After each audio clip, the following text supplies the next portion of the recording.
Bien le bonjour. Avant de commencer cette vidéo, je tiens tout d'abord à souligner sur plusieurs points. Les différents sujets que je vais aborder dans la vidéo ne seront point des reproches ou même des critiques vis-à-vis des relations sociales. Ce sera plus un constat que j'ai moi-même aperçu sur cette base qu'est les relations humaines.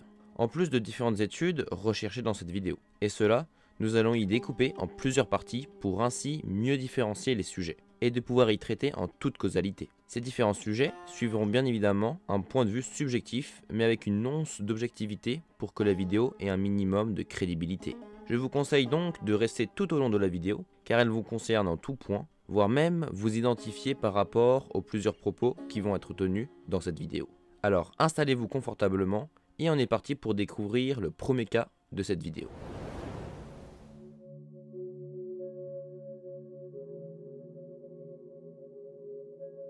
Tout d'abord, rappelons ce qu'est une relation amicale entre deux ou plusieurs personnes, puisque c'est ce qui fait la base du sujet de cette vidéo.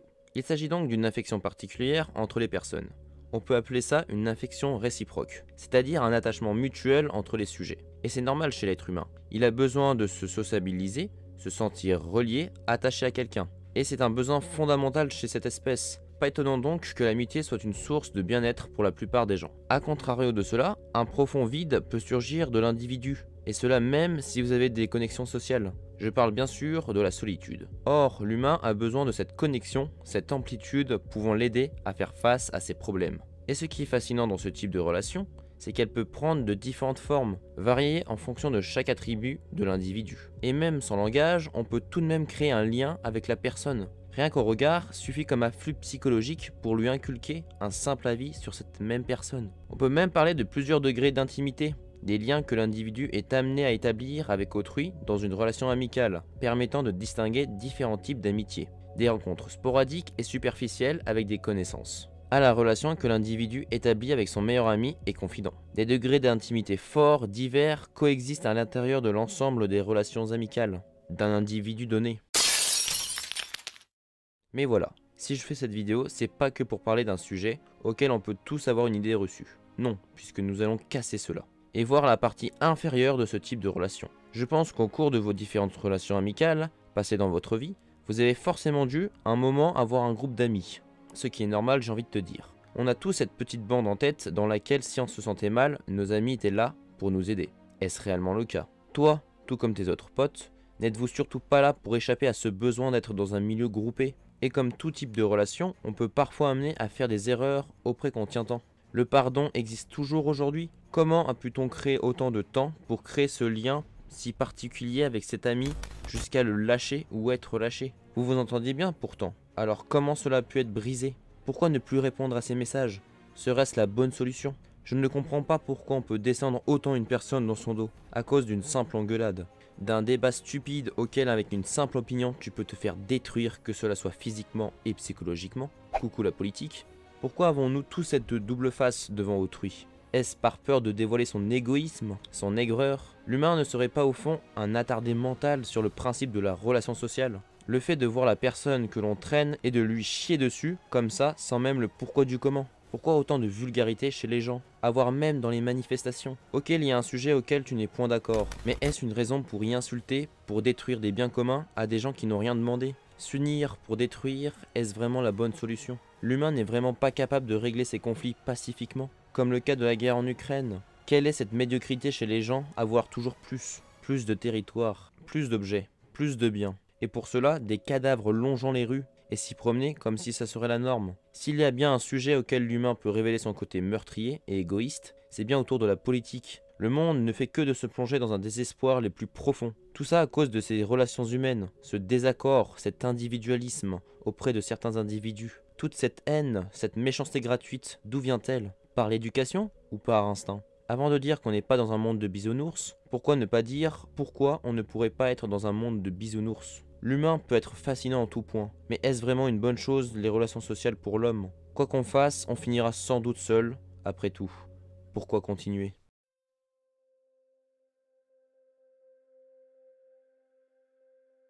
Voilà un autre type de relation que beaucoup de gens peuvent envier, alors qu'elle reste tout aussi complexe, voire même plus que la relation expliquée précédemment. Outre son profond égoïsme, l'humain veut aussi avoir quelque chose de plus poussé qu'une simple relation amicale. Pourquoi a-t-il cette soif d'amour, qu'il désire tant? Est-ce par manque d'affection ou est-ce juste un besoin charnel? Notamment au jour d'aujourd'hui, DM toute meuf ou mec que tu kiffes juste en te basant sur une simple photo. Est-ce seulement le physique qui nous attire l'un à l'autre? Je pense bien que malheureusement l'amour se perd de plus en plus. Que cela soit du côté de certaines meufs qui se font DM H24 parce que ton fiac est un peu plus gros que la moyenne. Ce qui transforme cette personne en quelqu'un qui peut se méfier de plus de gens en général. Ce qui peut amener à plusieurs d'entre elles à ne pas savoir ce qu'elles veulent. De même pour certains mecs de l'autre côté. Mais pour ce cas-là, ça sera généralement plus un fort besoin d'amour. Jusqu'à harceler plusieurs meufs parce que ton sgeg a pris le contrôle. L'humain d'aujourd'hui est tellement plus aberrant. Nous avons par exemple le cas des réseaux sociaux et autres sources culturelles d'aujourd'hui. Il suffit de voir un truc un peu stylé ou à la mode qui peut amener à faire changer les gens, que cela soit psychologiquement, physiquement ou mentalement.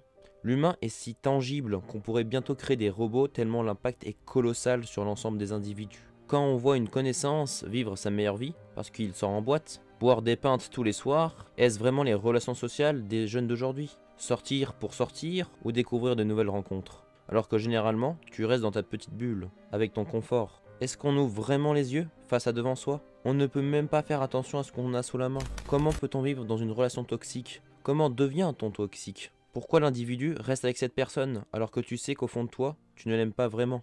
Est-ce vraiment la pression sociale qui te force à te faire rester? Ou est-ce ta fameuse moitié qui t'en empêche? L'humain peut vite amener à changer, juste pour rester avec une personne, qui ne la désire pas vraiment. Cette situation est bel et bien triste, ce qui nous amène à cette fameuse expression, l'amour rend aveugle. De même pour un autre type de système de relation, mais qui n'est pas vraiment de l'amour à proprement parler. C'est bel et bien le cas des relations qui t'amènent à coucher avec un individu, sans éprouver le moindre sentiment. Mais comment on en est arrivé à là? Comment on est arrivé à ce système de relation auquel tu es là juste pour le plaisir, sans le moindre sentiment derrière? L'humain arrive vraiment à se faire donner du plaisir sans même quelques interactions légèrement amoureuses? Pareil pour cela, comment peux-tu sortir avec quelqu'un sans même l'aimer?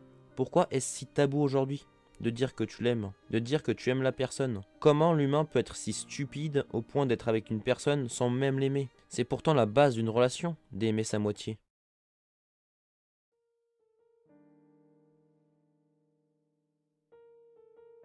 Voici un cas qui pourrait bien concerner tout le monde ici. Qui dans la base sociale de l'homme est plus proche que sa propre famille? Être avec son frère ou sa sœur et construire cette base de confiance, ce tel respect entre les individus. Cette marque qui te fait comprendre que vous êtes de la même famille. Cet amour fraternel est si beau et si admiratif dans les relations sociales de l'homme. Elle peut passer par tout plein d'émotions et de situations. Et elle a une évolution si constante qu'elle en devient une priorité dans les liens sociaux de l'individu. Et à contrario, il existe bien évidemment des disputes, des engueulades. Après, c'est bien normal dans le comportement humain, le fait de ne pas être d'accord avec autrui. Chacun émet ses propres opinions, et pour certains, comment on peut arriver à une haine plus violente? Je ne vous parle pas d'une haine éphémère, mais bel et bien d'une haine constante entre ces mêmes membres d'une famille. Comment l'humain peut arriver à détester son entourage, le plus proche, voire même à s'éloigner d'eux, sans même ayant une quelconque interaction, sans donner un signe de vie, abandonner son enfant, sa mère, sa grand-mère? Preuve que malgré tout, l'humain peut vraiment se montrer égoïste et égocentrique.